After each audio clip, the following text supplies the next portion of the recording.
ده تاني يوم برضو انا بعمل الحاجه اللي بعملها واسيبها لتاني يوم، اشوف تاني يوم ايه النتيجه. بصوا ده الصابون اللي عملته بمعجون الليمون ما شاء الله. طبعا مش اول مره اعمله اهو زي ما انتم شايفين. مش عارفه الكاميرا فيها زي غيام كده مش عارفه ليه، بس ما شاء الله بجد حاجه وهم كده. جربيها بقى في التنظيف، يعني كل حاجه عندك في البيت عايزه تتغسل اغسلي بيها، وريحتها ليمون جامده جدا. ولو عايزه تعززيها اكتر بريحه الليمون تمام، اي ريحه عندك فيها ليمون او ريحه زيتيه ليمون اي حاجه، بس هي مش محتاجه. بس انا حبيت اقولك لو انت عايزه بقى حاجه ايه ريحتها قويه قوي يعني. بس هي ما شاء الله ريحتها حلوه قوي، الليمون فيها يعني طالع الريحه بتاعته حلوه قوي.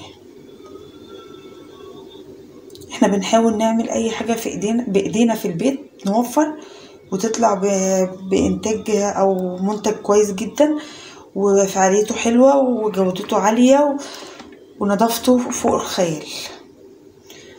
كده اكون خلصت معاكم الفيديو، وبحبكم جدا والسلام عليكم ورحمه الله. اللهم صل وسلم وبارك على افضل خلق سيدنا محمد عليه افضل الصلاه والسلام. هنعمل النهارده وصفه من اقوى الوصفات اللي ممكن تتخيليها او اللي احنا عملناها على اليوتيوب. اي وصفه بصي عايزاها للتنظيف، لاقوى تنظيف ممكن تتخيليه، للغسيل، للالمونيا، للحلل، للاطباق، لكل حاجه بتبدا منين؟ من الصابون البلدي. احنا هنا معايا صابون بلدي مبشور، كوبايه بقى، قطعه كامله، نص قطعه، على حسب الكميه اللي انت عايزه تعمليها. انا معايا الطبق دوت يعني حوالي مثلا قولي 200 جرام. هسيحهم على النار. معايا هنا ميه مغليه على النار. بسم الله الرحمن الرحيم. انا مش حاطه ميه ياما، حاطه زي نص لتر ميه عشان مش عايزه كميه ميه كتير. انا بحاول اعمل ايه اقل نسبه ميه تبقى موجوده. طبعا هفضل سايباها على النار لحد اما كل دوت يدوب. طبعا مش هننسى الحاجه اللي احنا ما نقدرش نستغنى عنها وهي السكر. السكر ده كمعزز للرغوه وبديل للجليسرين. ماشي، نص كوبايه على حسب ما انت تقدري بقى حطي. هسيح برضو كل دوت كده وادوبه خالص وارجع لكم. بصوا انا هو لسه على النار سايباه يدوب تماما، مش عايزاه يبقى فيه اي بواقي فتافيت او اي حاجه. هنا الصابونه دي كانت معموله يعني عايزه اقول لكم حاطين فيها مسحوق، حاطين فيها صابون سائل، حاطين فيها ملح ليمون كربونات، وبصي كل حاجه. فاحنا هنا يعني ايه الصابونه دي تحس ان هي ايه صديقه الاسره يعني، فاهمه؟ يعني في كل حاجه هتلاقيها، وهي يعني مش ناقصها اي مكون او اي حاجه. ما شاء الله بجد حلوه قوي قوي قوي. بصي التقل بتاعها دي كده عشان سخنه. بصي شايفه اللزوجه بتاعتها دي كده عشان سخنه، لما تبرد هتتقل جدا. تمام اهو ده تماما اهو زي ما انتم شايفين. هفضيه في حاجه بقى اوسع عشان اعرف اتعامل بقى في المكونات اللي جايه. بسم الله الرحمن الرحيم. بسم الله الرحمن الرحيم اهو.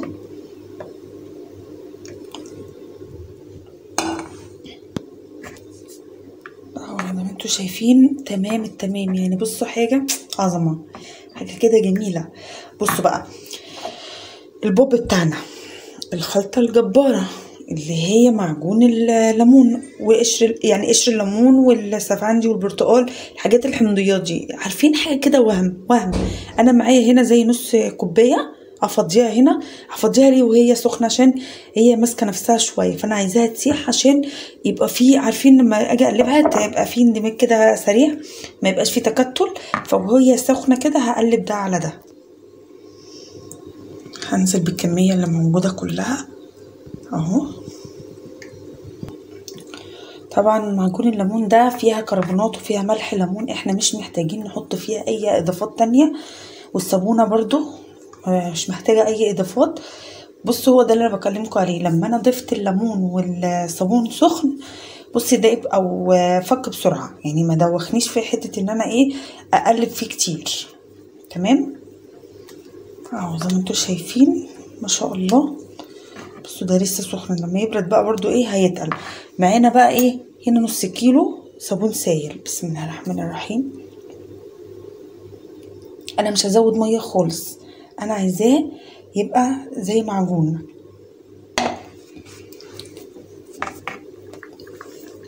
كل ما هنضيف حاجة كل ما هنقلب.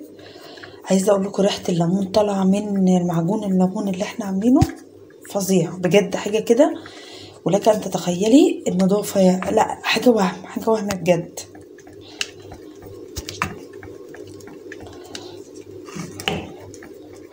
بصوا بقى عشان نزود، ده كيس من سطش الليمون بريحة الليمون طبعا، عشان يعني احنا بنحبه. هو عندي الصراحة، انتي مش عندك مفيش مشكلة، هو عشان عندي فانا هحطه، يعني مش مأزم. يعني انا لو مفيش اساسا مش هقول لا، عادي يعني. نزلت الصابون اللي كان موجود في المعيار اللي انا كنت حاطه فيه نص كيلو او نص لتر اقصد. تمام. طبعا عايزه اقول لكم خلاص احنا مش محتاجين نضيف اي اضافات تانية، هو كده ما شاء الله. بصوا عامل ازاي. ده بقى ايه، انا هسيبه اوريهولكوا تاني يوم عشان خاطر تشوفوا القوام بتاعه ونجرب الرغوه بتاعته. خلاص انا مش هزود ميه، انا عايزاه معجون زي ما انا قلت لكم. انا ما بستغناش عنه من ساعه ما عملته، يعني انا عامله المعجون ده بقالي حوالي اكتر من شهر، معمول على القناه. تمام. بسم الله ما شاء الله، حطيته في وصفات كتيره جدا. يعني انا كنت عامله البرطمان ده مش للاخر والله، كان لحد هنا، بس عملت منه وصفات كتيره جدا جدا ما شاء الله. حلو. خلاص انا كده ايه ان شاء الله بكره، يعني انا دلوقتي انا بالليل بصور بالليل، بكره ان شاء الله هوريكم القوام بتاعه. ده تاني يوم برضو انا بعمل الحاجه اللي بعملها واسيبها لتاني يوم، اشوف تاني يوم ايه النتيجه. بصوا ده الصابون اللي عملته بمعجون الليمون ما شاء الله. طبعا مش اول مره اعمله اهو زي ما انتم شايفين. مش عارفه الكاميرا فيها زي غيام كده مش عارفه ليه، بس ما شاء الله بجد حاجه وهم كده. جربيها بقى في التنظيف، يعني كل حاجه عندك في البيت عايزه تتغسل اغسلي بيها، وريحتها ليمون جامده جدا. ولو عايزه تعززيها اكتر بريحه الليمون تمام، اي ريحه عندك فيها ليمون او ريحه زيتيه ليمون اي حاجه، بس هي مش محتاجه. بس انا حبيت اقولك لو انت عايزه بقى حاجه ايه ريحتها قويه قوي يعني، بس هي ما شاء الله ريحتها حلوه قوي. الليمون فيها يعني طالع الريحه بتاعته حلوه قوي. احنا بنحاول نعمل اي حاجه في بايدينا في البيت نوفر وتطلع بانتاج او منتج كويس جدا وفعاليته حلوه وجودته عاليه ونظافته فوق الخيال. كده اكون خلصت معاكم الفيديو، وبحبكم جدا والسلام عليكم ورحمه الله.